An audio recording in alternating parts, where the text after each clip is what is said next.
I'm a believer that the press conference has multiple audiences. There is the audience of the media, of which I'm usually sitting where you are asking the questions.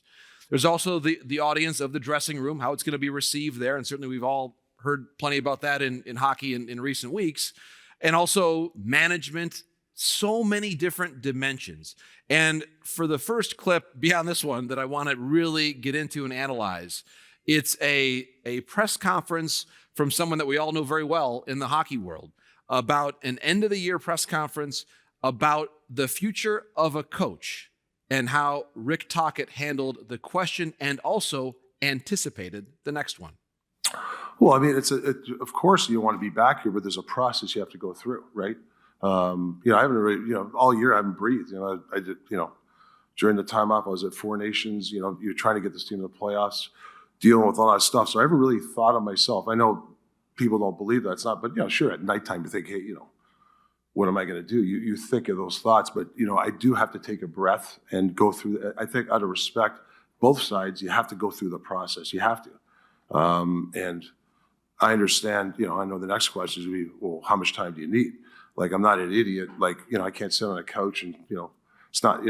I'll decide when I decide. I mean, obviously there's a time frame, but right now for me, I mean, there's a process I got to go through with Jim and Patrick, and that's really where it's at. So, of course, most of us in this room know how the story ends. He's now the coach of the Flyers. And yet when you go back and listen to what he says there, it's all authentic. It's all real. And a couple things stand out to me that I really liked about how he answered the question. First of all, he's getting asked about his future. This is not a trivial matter. He's the head coach of an NHL team. His contract is expiring. The team that certainly he's identified with as a player for so long, the Flyers, has an opening too. Everybody in the room knows that. He has two choices here. He could get defensive and shut everything down, or handle it the way he handled it. To me, the press conference of a coach who knows what he or she is doing is the opportunity to be the thermostat for the organization. When things are getting hot, you're cool. You're matter of fact. And rather than get agitated at the question, he basically brings everybody in the room onto his perspective to say, yeah, do I think about it sometimes at night? Sure I do. Of course I do. To deny it would be, I think, almost in an incredible way to answer the question. That would not be an honest and authentic way. So he answers it truthfully. And then, very importantly, and this is the genius of this press conference, he anticipates the follow-up and answers it before it can be asked. Now, if I was in the audience that day, I would say, clever. Because now I can't ask the question, right? I've been effectively blocked from asking the question because he said, hey, I already answered that. I don't know how long it's going to take. But the way in which he so calmly addressed a sensitive issue, that is how it's done.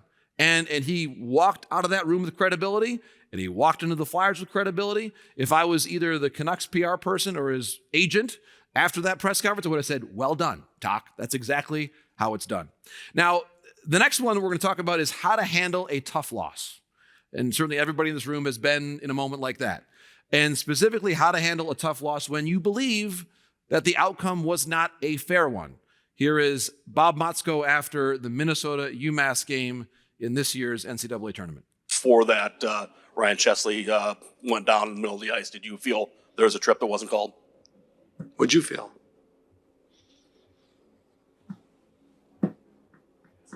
It was 2 goals tonight. I mean, we all get the mandate from the NCAA on sportsmanship, and I got to be up here. I shouldn't be the one sitting here right now. 2 goals tonight. 2. If you know Bob, you know how genuine he is, and that is Bob, right? And so I think part of why I really appreciate the way he answered that question was a couple things. Number one, he acknowledges his limitations in what he cannot say, right? He's not going to criticize the officials by name. He walks right up to the line, but doesn't go over it. And yet at the same time, all the players in the dressing room, especially those who have now played their last game for Minnesota, they know what? That their coach has their back.